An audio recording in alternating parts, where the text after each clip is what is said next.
Hey, what's going on, family? Michael Cabradilla right here in San Diego, California. Thank you so much for tuning back in. We have been reading through this book right here, 100 Simple Secrets of Happy People, what scientists have learned and how you can use it. Why have we been reading through this book? Really just to find out, like, what are some things that happy people do so we can be happier people ourselves, for our family, for our community, for our businesses, the people around us as a whole. And we've been reading through each chapter. The chapters are typically very short, less than 2 pages. Today's chapter is only 1 page long. We're on chapter number 52. We'll read through it, share some insight, maybe pose a question or two, and we'll go from there. And feel free, we would love for you to continue the conversation. Put some comments in the chat. Chapter 52, never trade your morals for your goals. People who compromise what they believe in to satisfy their goals wind up dissatisfied with their accomplishments. If you do not believe yourself to be moral, satisfaction is unattainable. A few years back, there was a student at Yale that was expelled. His transgression was that he had faked all the documents in his application, his grades, his letters of recommendation, his activities. His fake application looked so good that Yale admitted him. The student actually did well in his classes and was nearing graduation. But how did he get caught? He actually confessed. He simply could not keep quiet about his fake application, and even though his real coursework was about to get him a degree, the fact that his achievement would always be predicated on a lie made it no achievement at all. Quick question.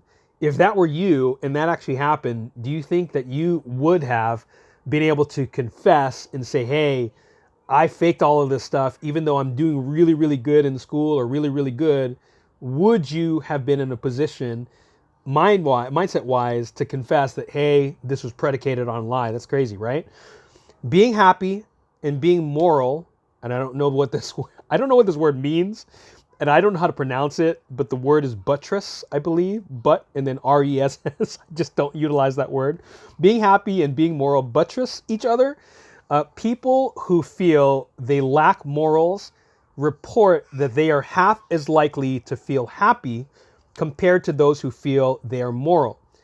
People who feel they lack morals report they are half as likely to feel happy compared to those who feel they are moral.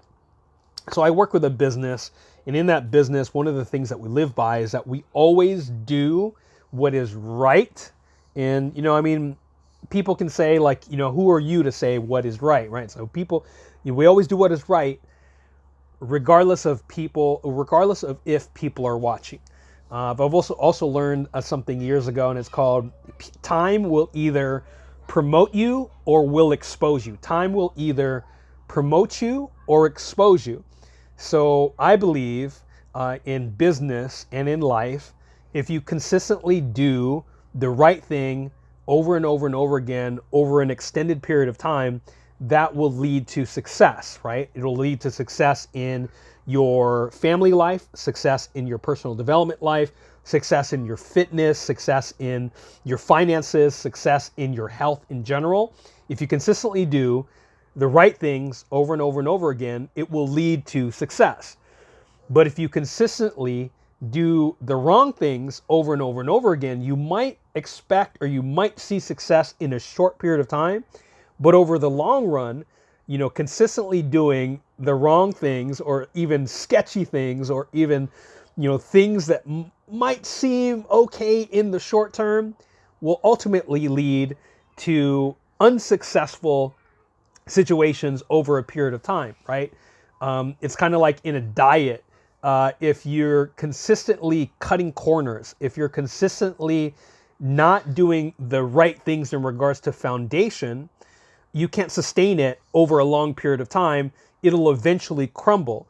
And that's one of the things I think of in this regard, where if you have a foundation that isn't based on good moral principles, that foundation can eventually crumble over an extended period of time.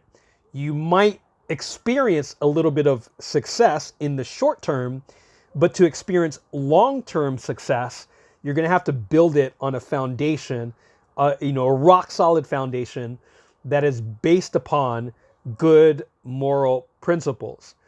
But who's to judge, right? Who is to say what good moral principles are? And that's just one of the things I think of. But what are some of the things that you think of when you hear this?